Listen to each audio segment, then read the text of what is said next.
નમસ્કાર સજ્જનો, સ્વાગત છે આપનું અમારી યુટ્યુબ ચેનલ ક્રિએટિવ ગુજરાતી ઉપર. તો સજ્જનો, આજે તારીખ 30 મે અને શનિવાર. સોમવારે જ્યારે માર્કેટ ખુલશે ને ત્યારે જૂન મહિનો બેસી ગયો હોય છે. જોકે હવે ઋતુચક્ર થોડું મોડું થઈ ગયું છે. નહીતર જૂન મહિનામાં વાવણી લાયક વરસાદ અને વાવણી બંને અચૂક થઈ જતું જ. અને ચોમાસાની ટાઈમસરની શરૂઆત તથા સારો વરસાદ આ બંને સ્ટોક માર્કેટ ઉપર પોતાની અસર છોડતું જ હોય છે.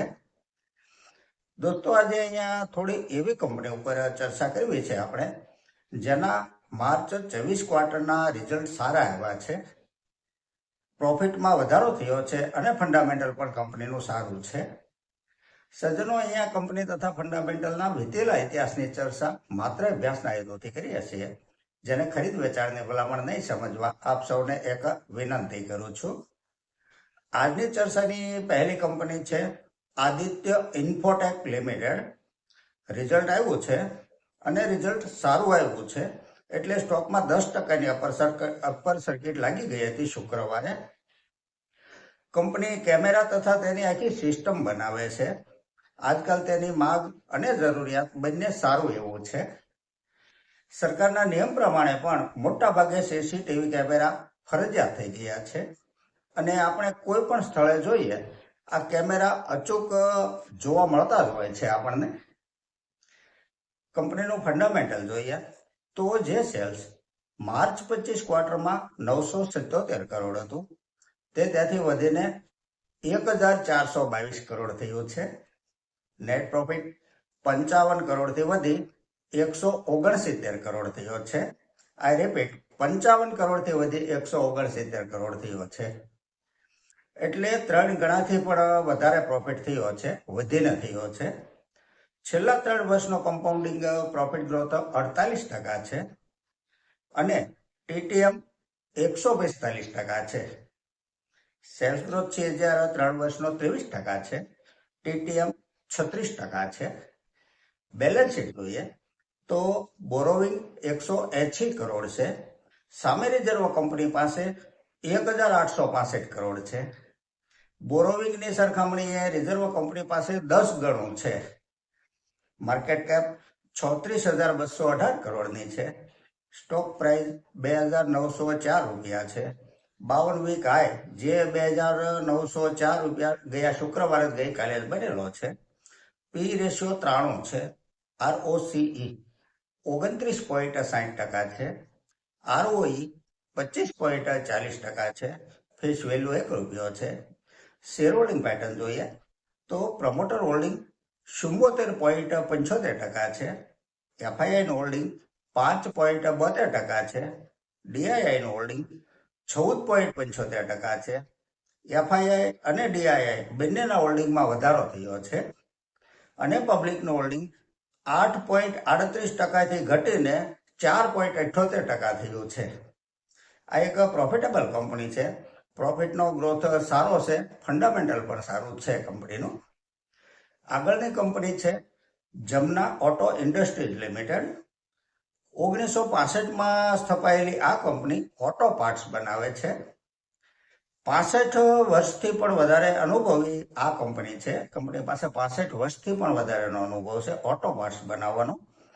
15થી વધુ દેશોમાં વ્યાપાર કરે છે કંપનીની પ્રોડક્ટ 15થી વધારે દેશોમાં ઉપલબ્ધ છે. 5,000થી પણ વધારે અલગ અલગ પ્રકારના નાનાથી લઈને મોટા સુધીના પાર્ટ્સ બનાવે છે કંપની. ફંડામેન્ટલને જો આંકડામાં સમજીએ તો જે સેલ્સ માર્ચ 25 ક્વાર્ટરમાં 738 કરોડ હતું, તે ત્યાંથી વધીને 840 કરોડ થયું છે. નેટ પ્રોફિટ 50 કરોડથી વધી 87 કરોડ થયો છે.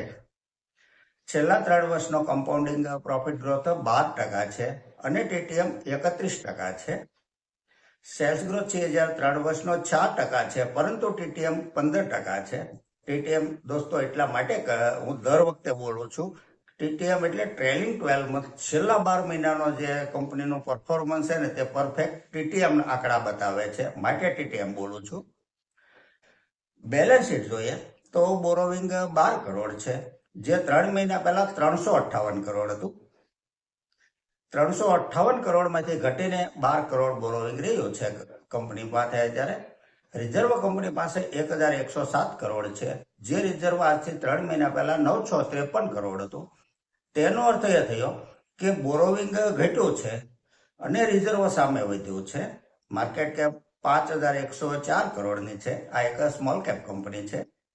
સ્ટોક પ્રાઇસ 128 રૂપિયા છે. 52 વીક હાઈ 153 રૂપિયા સુધી બનેલો છે. રિઝલ્ટ આવ્યું એટલે ડાઉન માર્કેટે પણ સ્ટોકમાં 3%ની તેજી આવી હતી. પી રેશિયો 21 છે.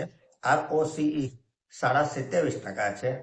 ROE 22.5% છે. ડિવિડન્ડ yield 1.66% છે. શેર હોલ્ડિંગ પેટર્ન જોઈએ તો પ્રમોટર હોલ્ડિંગ 49.85% છે. FII નું હોલ્ડિંગ 9.25% છે. FII નું હોલ્ડિંગ માર્ચ 25 ક્વાર્ટરમાં 2.75% હતું. 2.75% હતું ત્યાંથી વધી 9.25% થયું છે, જે 3 ગણાથી પણ વધારે વધી ગયું છે FII નું હોલ્ડિંગ. DII નું હોલ્ડિંગ 4.83% છે અને પબ્લિકનું હોલ્ડિંગ 36.08% છે. આ એક કન્સિસ્ટન્ટ પ્રોફિટેબલ કંપની છે, જેણે વિતેલા એક વર્ષમાં રોકાણકારોને 38% રિટર્ન આપ્યું છે. આગળની કંપની છે ગોકુલ એગ્રો રિસોર્સિસ લિમિટેડ. ખાદ્ય તેલ બનાવતી આ એક FMCG કંપની છે. ફંડામેન્ટલ જોઈએ તો જે સેલ્સ માર્ચ 25 ક્વાર્ટરમાં 5462 કરોડ હતું તે ત્યાંથી વધી 6200 કરોડ થયું છે. નેટ પ્રોફિટ 49 કરોડથી વધી 119 કરોડ થયો છે.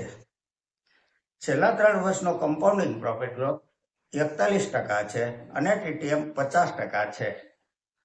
સેલ્સ ગ્રોથ 3 વર્ષનો 31% છે. બેલેન્સ શીટ જોઈએ તો બોરોવિંગ 589 કરોડ છે. રિઝર્વ કંપની પાસે 1393 કરોડનું છે. માર્કેટ કેપ 6760 કરોડની છે. આ પણ એક સ્મોલ કેપ કંપની છે. સ્ટોક પ્રાઇસ 229 રૂપિયા છે. 52 વીક હાઈ 250 રૂપિયા સુધી બનેલો છે. પી રેશિયો 18 છે. ROCE 36.70% છે. ROE 30% છે. શેર હોલ્ડિંગ પેટર્ન જોઈએ તો પ્રમોટર હોલ્ડિંગ 74.24% છે. FII પાસે 1.51% હોલ્ડિંગ છે. પબ્લિકનું હોલ્ડિંગ 26.18% છે. કંપનીએ વિતેલા એક વર્ષમાં શેર હોલ્ડરોને 86% રિટર્ન આપ્યું છે. 86% એક વર્ષનું રિટર્ન.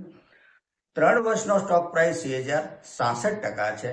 5 વર્ષનો સ્ટોક પ્રાઇસ CAGR પણ 66% છે અને 10 વર્ષનો સ્ટોક પ્રાઇસ CAGR 40% છે. 10 વર્ષનો કમ્પાઉન્ડિંગ પ્રોફિટ ગ્રોથ પણ સારો છે. સ્ટોક સેલ્સ ગ્રોથ CAGR પણ 10 વર્ષનો સારો છે. દરેક એંગલે કંપની સારી રીતે પોતાનો બિઝનેસ કરી રહી છે. દોસ્તો, વાત જ્યારે નિવેશની હોય ને ત્યારે નિયમિત રીતે અને લાંબા સમય સુધી નિવેશ કરવાથી રોકાણકાર દરેક પ્રકારના ઢાળ ઉલાળને આપોઆપ પસાર કરી જતો હોય છે, ટપી જતો હોય છે અને તેનું પરિણામ સારું જ આવતું હોય છે. તો સજ્જનો, આ સાથે આજની આ ચર્ચા અહીં પૂરી કરીએ છીએ.